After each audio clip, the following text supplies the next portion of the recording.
ल यस्तो क्वेसनमा के भनेको छ area of the following figure भनेपछि यो दुईटा छ हो अब यो एरिया अफ के जोड्नु पर्यो यसमा triangle area of triangle plus area of के जोड्नु पर्यो के हो त्यो तलको रेक्टेंगल होइन यो सबै साइड इक्वल भनेपछि स्क्वायर हो त्यो के हो यसको ट्रायंगल भनेपछि यहाँ l into 1/2 into base into height plus स्क्वायरको एल स्क्वायर हो 1/2 बेस के युज गर्ने अब यो ट्रायंगल माथिको ट्रायंगलमा पिक्युटी ट्रायंगल हो पिक्युटी 15 गुड हाइट कति 18 हो र 18 त यो सबैको हो अब यति मात्र निकाल्न होइन त्यस्तो त्यो सर्कलको होइन कि यहाँ हेर्ने यहाँ 18 छ हो यो 15 भएपछि यो पनि 15 हुन्छ कि हुँदैन यो पनि 15 हुन्छ कि हुँदैन अलि त हेर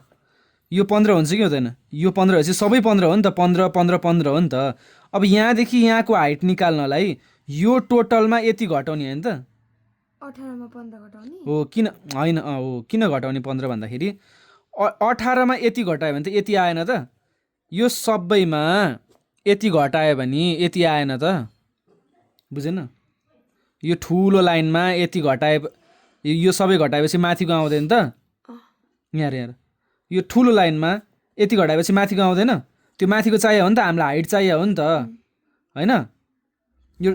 ठुलोमा यति घटायो भने बुझेन यहाँ 18 मा 15 घटाएर माथि हो किनभने अब त्यही हो कुरा त हो ल कति आउँछ कति हुन्छ 18 मा 15 3 एल भने कति length length area of square L भने कति 15 गुड ल सिद्धिहाल्यो त सिद्धेन 7.5 15 2 जा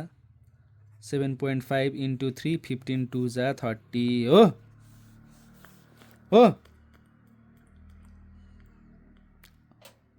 कि होइन 15 2 भने 15 इन्टु 15 हो क्या होइन भन न सिद्धेन कुरा होइन भन न 15 2 जा गर्नु हो 15 2 जा गर्नु हुँदैन गुड याद रहेछ 2 to 5 हुन्छ 7 3 जा 21 22 22.5 प्लस 225 गर्ने क्या बुझ्यो ल यसरी गर्ने यो क्वेसनहरू है यो एरियाको यो छुट्टै निकाल्नुपर्छ यसको निकाल्नुपर्छ यसको निकाल्नुपर्छ है गर्ने है